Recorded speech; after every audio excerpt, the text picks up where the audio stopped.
With Israel's war in Gaza about to enter its third year, there's now a glimmer of hope for an end to the conflict ahead of a new round of peace talks in Egypt. Hamas has called for a swift prisoner for hostage exchange after approving US President Donald Trump's ceasefire proposal.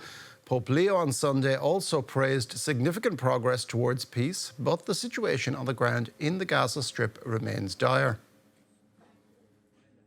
We had some very good meetings. The countries of the world, a lot of the countries surrounding Israel, frankly, Muslim, Arab, and many others have had great meetings with Hamas, and it looks like it's working. So we'll wait for a little while, see how it all turns out. When will the administration begin firing? I think it'll work very quickly. I think it's going to go very quickly. The meetings seem to be very good. We'll find out. We'll let you know soon. And for more on these talks in Cairo, we can go to our Jerusalem correspondent, Noga Tarnopolsky. Good morning, Noga. Is there hope in Israel that these talks might bring an end to the war? Good morning, Oliver. Look, there is definitely a spark of hope, but it is surrounded by deep fears, deep concerns that any number of people or issues could torpedo the deals. The word torpedoing has become the number one word you hear here in the public sphere in Israel. There are extremely painful accusations daily by the families of hostages against the Prime Minister of Israel, who they feel, and they show proof, has intentionally scuttled very similar deals, sometimes indistinguishable deals over the last 18 months. So the fear is great, but the fear has been there for a very long time, and now finally there is also a small spark of hope that circumstances are conspiring to make it impossible to stop the momentum that was started by President Trump almost a week ago now. Monday, when he met with Prime Minister Netanyahu after an intense few hours in which Israeli teams and American teams were hammering out these 20 principles of a peace deal basically agreed upon ahead of time by Trump and Qatar and Egypt and possibly also Saudi Arabia, and with Turkish input. Israel had this imposed on it, but it's a deal that Israel has been seeing for a year and a half now and cannot at this point really oppose. Now, tomorrow is the second anniversary of the October 7th attacks and, of course, of the subsequent war. Will the shadow of this anniversary influence Benjamin Netanyahu's government? That is, in a way, the ultimate question today.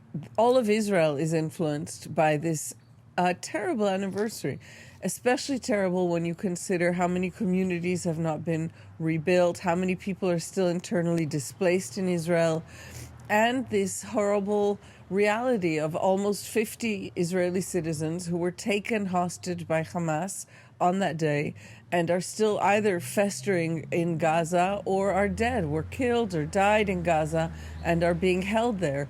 And this is something that really has simply captured the Israeli imagination. Very few Israelis that you'll meet that are not focused 100% on the fate of the hostages and on what's happened to their country in the last 2 years. There's an unending number of radio programs, television programs, op-eds in the papers. However, where you don't see that influence is in the Israeli government that has flat out refused to so much as hold a national memorial ceremony after this worst a military defeat of its history, and this disaster of 1,200 people killed in one day. The government is just pretending it's not happening. So it's hard to go behind the scenes and know if this is influencing Netanyahu personally or not.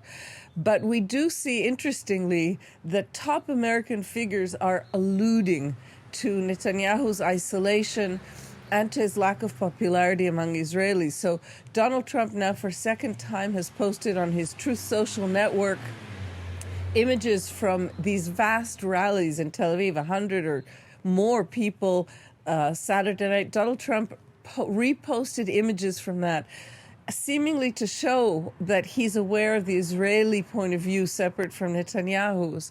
And yesterday we also heard Secretary of State Marco Rubio quite clearly say, after what you cited, that Israel should stop the fire immediately, he said Netanyahu took this war very far, and it's undeniable that this has affected Israel's standing. So there is a daily reminder for Netanyahu, if he's not impacted by the Israeli public opinion or by this terrible anniversary date, he's being reminded of it by the American administration. And that is really new. And that is what's giving Israelis the small spark of hope that they are still holding on to. Thank you very much for that, Noga Tarnopolsky in Jerusalem.